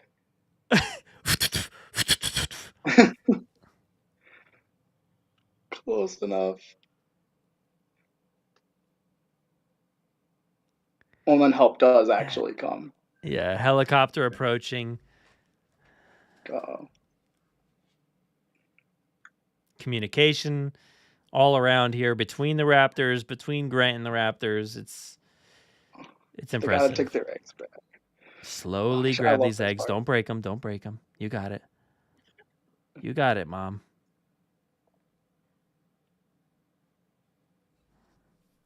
Oh, gosh, I really hope we get to see these raptors again someday. I don't think we're ever going to see him again. It's a shame. Oh, man. Oh, yeah, here we go. I just this guy on the beach. Oh, and then the Jurassic Park theme starts playing, but it's like real, like it's like a military. again. No, Siaka, get out of here. This is not 10 out of 10 track. This is like 1. This is like 0 out of 10. I wonder if Owen Grady was here. Probably. Navy and the Marines. God bless you, Ellie. Just like that. Yeah. Getting off the island. It's just it's just a little too quick and so odd to me. I'm not a fan of this guy just with a megaphone. It's just standing like there. And the music. Oh, there's Billy. I was so happy seeing Billy alive. I rescued your hat. He says it so strangely. It's like he's got way too much morphine or something. I got your hat. I found it. Oh, boy. We got Phil out there at a Sinclair gas station currently listening to us. Wow. Look at that. Amazing. I love their logo.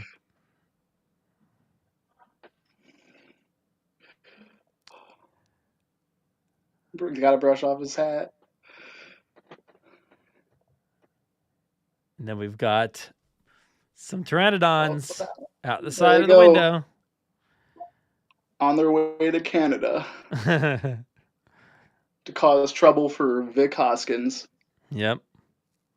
Canada, probably.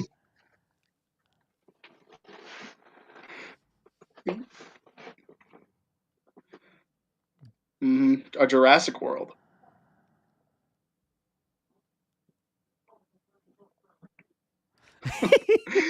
Looks like a 1950s war movie extra in that scene.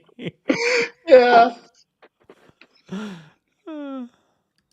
Call Hoskins. Oh, yeah. Is Owen in the Navy at this point? So this 2001. That's what I was saying. I'm like, oh, is he there? I mean he's, what is he? He's like 41, 40, something like that, right? So at this point, it's very possible. Yeah.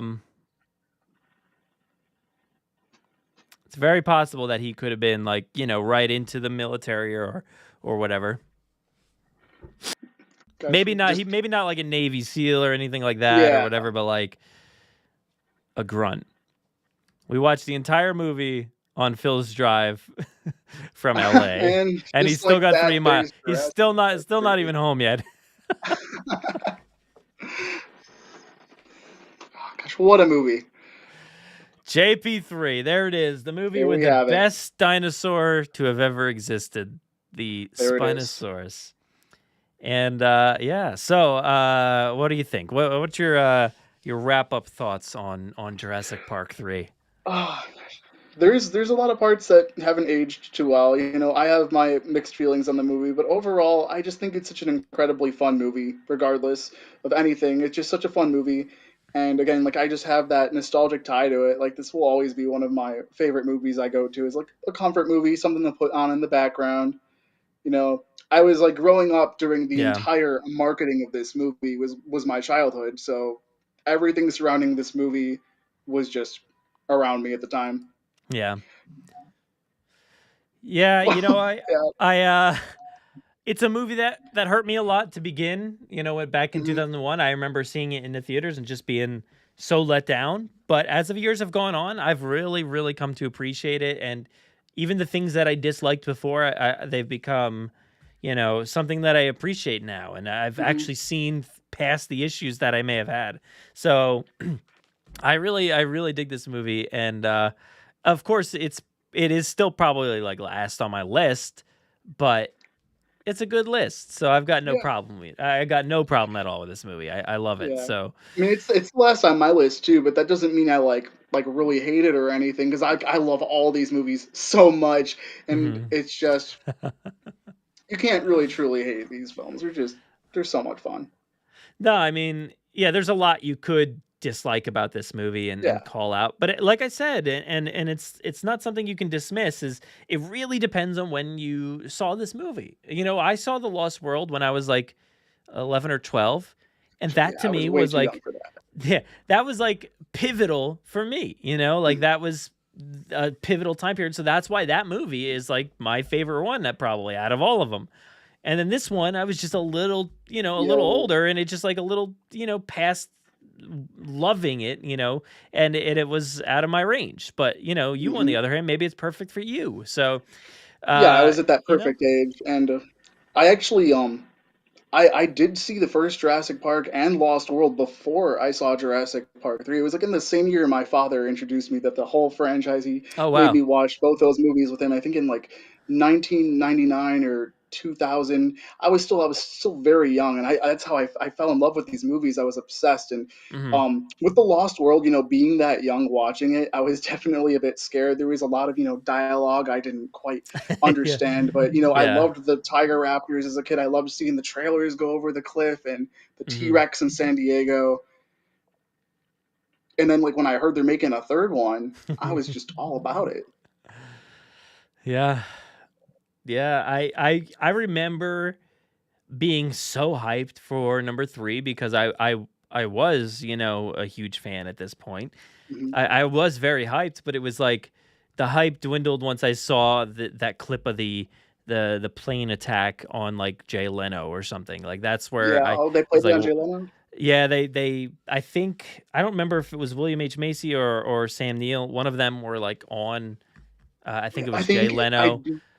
It was an H Macy review interview, and he's like, "Oh, and the Spinosaurus is the new kid on the block," and he kicks the T Yeah, Rex's butt. it might have been him. I forget, but like, yeah, they played that sequence, and I was like, that was the sequence with all the shaky cam and the weird back and Mhm. forth between good and bad. And I was like, at that point, I just remember saying, "Oh no," like, "Oh no."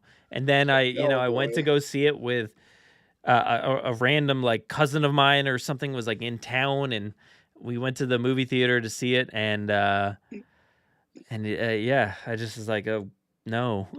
But I Oh, really like you said, it's a movie that was always on TV a lot because it's so mhm. short, and that's when I started to really appreciate it. And then I even more so appreciated it at the very, like, start of this podcast. Like, when I started doing this podcast, I used to do it, like, edit it on my laptop, and I don't do that anymore because 'cause I'm down here, but, like, I had my laptop upstairs. I would just, like, sit on the couch editing it with the headphones on, and while I was editing it, I would just put on JP3 because it's the easiest one, the most digestible. I don't have It's to so like digestible. pay attention too much, and I'm not going to get too distracted. So I'd throw that on, and then I really, really came to appreciate all the nuance to it. So it's something that's stuck with me. So I dig it. I really dig it, and I'm glad you dig it too. So Yeah, I'm that's glad you good. dig it too. It's just really fun, and there's a lot of funny moments in this movie, like just memeable scenes. Cooper, Alan, hear it all the time. Yeah. Phil was 12 when JP1 came Oh, out with and saw it with 10 other friends. Oh man. That I is was that not is even born yet. Oh, I was 7, I think. So it was incredibly pivotal to me too. But like you were saying about understanding a lot of the things and stuff like that's kind of a lot of it goes over your head. But Oh just the yeah, until you like watch dinosaur it when you're carnage older. and all that stuff, that's fun. But yeah, a lot Hmm. of it goes over your head. And even but the Lost World came out right, perfect time, and oh, so good. Jurassic Clark was 9 in Grant come so for JP3. I mean, yeah, I wasn't around for Jurassic Park, and I was still really young when Lost World came out in 1997. But going into Jurassic Park 3, at least I was aware of the slightly aware of the legacy that was came Mhm. before, because I used to go on Jurassic Park Legacy or Dan's JP3 page, and I would JP3, see yeah.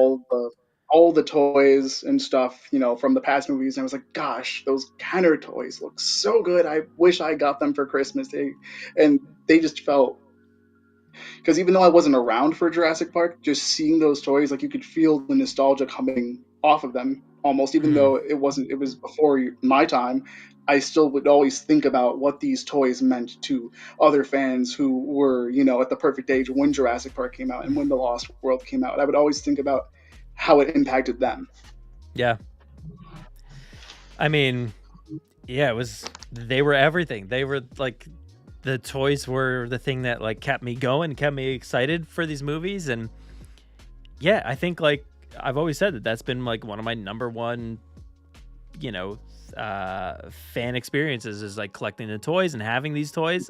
So, and it kept me around and kept me engaged, and I would play with my family with them. And I just remember all that stuff so vividly. I don't remember going to see either Jurassic Park or The Lost World. I saw them in theaters. I just don't remember. But I remember playing with the toys all the time. So Jurassic Park 3, no toys, no playing. Yeah. And then I just had to wait until I had to, look at like different like movie websites to see when JP4 was coming. Then I was like, all right, I was always on that, and you have all the rumors, and Steven Spielberg's attached to this, and Jurassic Park 4 Extinction, and it got to the point where it was like 14 years later, where like every single time I would be at a movie and they would show trailers before the movie, and the trailer would start, whatever movie it was, it would just show like a jungle or something. I would always turn to my family and be like, oh my god, this is it, this is Jurassic Park 4, and it's never Jurassic Park 4. And I just kind of lost hope over time that we were getting it. And I remember when 14 years later, when the Jurassic World trailer came out, I was just getting ready for college, and the trailer dropped, and I thought it was like a parody movie or a joke. I was like, there's no way. And I remember sitting down and pulling this up and watching it and seeing the words "the park is open" come across the screen, and I cried. I was just like, they did it. They brought the franchise back, and the rest is history. Like, I was just so happy after that very, very long wait and just fear of the dinosaur human hybrids and all that stuff. I know. It's just so great. It's been such a ride. We're coming to the end of the ride. The ride's almost over. As they say, with the conclusion with Dominion. I don't know. It'll be interesting. I don't think it'll be 14 years, but I think we'll get some. I hope not. Some quick turnaround, but it's still scary. Like, you just don't know. The horizon is like unknown. So I'm hoping we don't fall back into that. Yeah, once we all see Dominion and can talk about it, like once we see how Dominion ends, we should be able to kind of think of like, all right, well, where do we go from here? Yep. But right now, like, I have no idea. Like, I have some theories, but like anything could happen. Yeah. That's the thing. We got to wait and see what actually happens. Like, where do we end up? Like, I have like I got a good gist of what is going to happen in this movie, but then it still is like, what is happening at the end of the movie? Like, where do we end up? How does this resolve, and how does it leave it open for the future? Like, because it's definitely going to be the future. What's that? The two things that I just have no clue what they're going to do. Like, I keep thinking about how they're going to do it, and it's the ending for sure, and then the beginning. Because we've talked about, you have a theory that at the beginning it's going to be a flashback of the Nublar, and I want that so bad. But at the same time, I just have no idea how they're going to start this movie, other than like, we probably get the Owen and the cabin bits, but there's always some kind of scene in these Jurassic movies that sets up something in the movie. So I'm thinking about, well, what is the scene that plays probably before we get introduced to like the present? Like, what do we see? I don't know. I still hope that what I imagine will happen. I still hope that happens. Me too. We get flashbacks. Just imagine the movie starting and you get Nublar 1993, and everybody just goes crazy. That so awesome. Just imagine, like, how you go see movies, and it really happens a lot in like Marvel movies and stuff like that, where like the entire audience is clapping and screaming. Like, I just saw Doctor Strange, and it's like, me too. When certain things happen, everybody is erupting. Same thing with like Spider-Man. I want moments like that for Jurassic. really haven't, at least my theater experiences haven't really had those moments for Jurassic World and Fallen Kingdom. So I don't know. I hope we get moments like that where the audience can be like, "Oh my God, we get 1993." I really want that to happen so bad. Like I don't think I didn't get much of a theater reaction for Fallen Kingdom, but I remember the first time I saw Jurassic World, I saw it at a theater near my house, and my friend got me in to see it a little early because they were doing a little early screening of it for the employees. Yeah. So I kind of snuck in there and kind of watched it. And I remember at the end with the final battle, everyone was just cheering for the T-Rex and Blue, just going nuts. It was just so fun to see. That's awesome. Everybody just cheering for that final battle. That's great. That is so good. I don't know why, I've seen these movies. So I've seen Jurassic World in Pennsylvania and then New Jersey, and I've seen Fallen Kingdom in New York and New Jersey, and Dominion. I've got my ticket for that New York screening, that they're doing that panel at. So that's going to be exciting. I'm excited for that. I keep like double checking my ticket. Like I'm like, did I get the right thing? Is this the right place? Like, am I going to the right one? I don't want to show up to a theater and then it be like the next theater over, and I'm like, they're doing the Q&A over there. Oh man, I'm so excited to see what comes out from that Q&A though. That's going to be so cool. Yeah, I'm going to be seeing Dominion in Orlando. Oh, nice. That's right. I did hear that. Mm-hmm. So you're going to the fan event, right?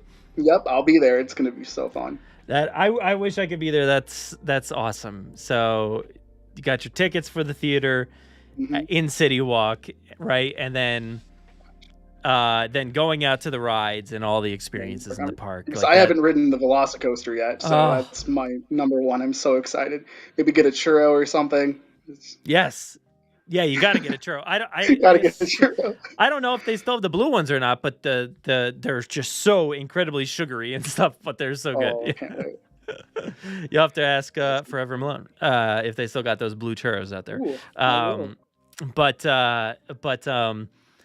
yeah, you're gonna love. I mean, if you love roller coasters, I don't know if you like roller coasters or not. But I love rides. I love theme parks so much. Good. So that it is just, it's the best. It's the best roller coaster out there. Like, I just heard nothing but great things. Like the way it starts up, the queue, how everything is just crafted so well with that coaster. Everything, like the queue, it's all such a great experience. I feel like it really is. Like a lot of people complain that it's just a coaster. I did. I was like initially just saying that like I want more of an experience for a Jurassic attraction, and I'd still find that to be true. But like I think this whole thing is a very big experience. Just walking up to that queue, going through the queue is incredible. There's so much like in the queue to experience, which is really cool, and then getting in the load station and just seeing everything in there, it's really incredible. And then the ride itself is just the best roller coaster. We have that's what I like about rides the best.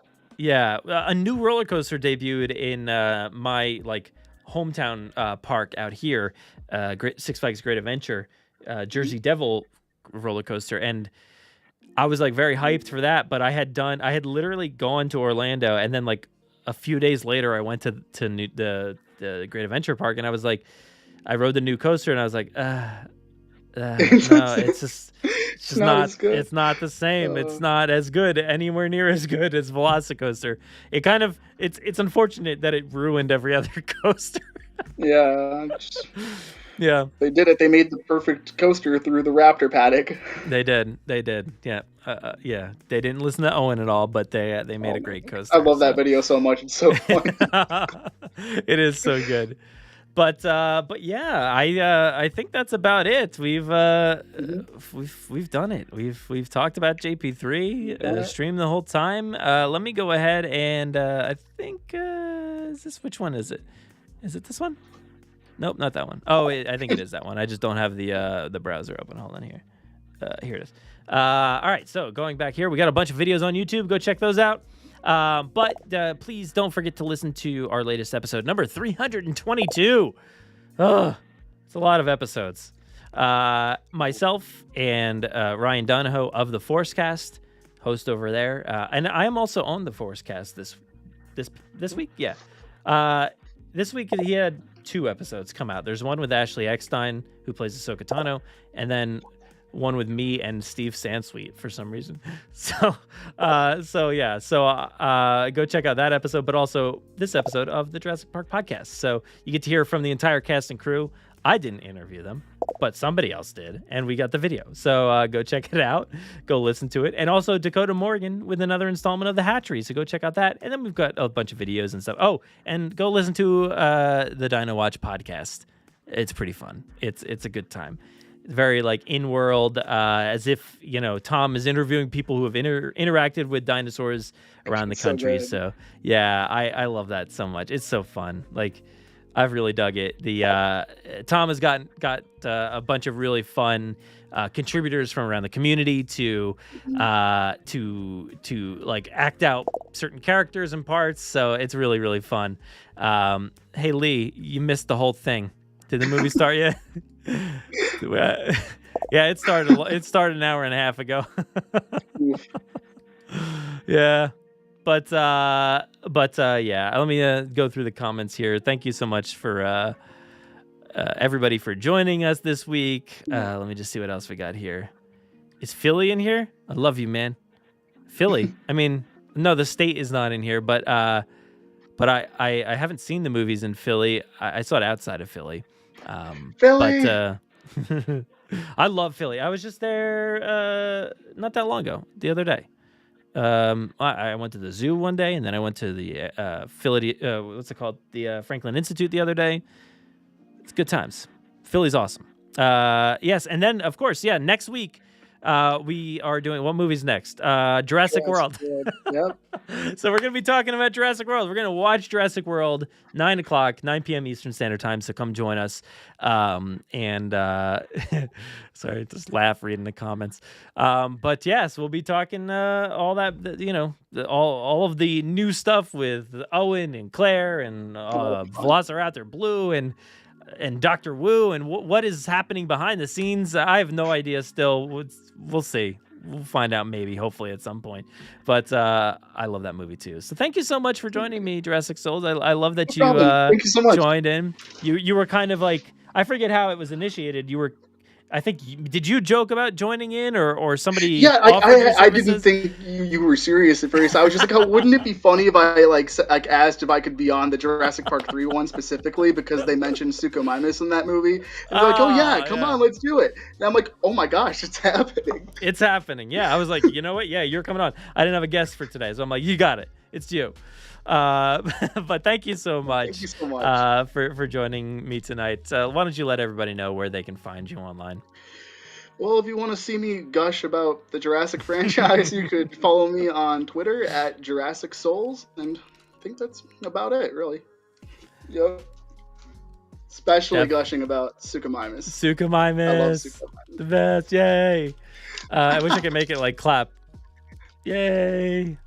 But thank you so much, and definitely go follow Jurassic Souls online, and we'll see you guys next time. Be sure to go follow us over on our website, JurassicParkPodcast.com, over on Twitter at Jurassic Park Pod, and Jurassic Park Podcast over on Instagram. Who cares about Facebook? And we are on TikTok.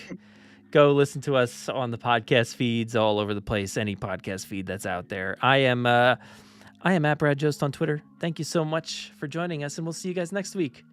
Bye, everybody. Have a good night. Have a good night.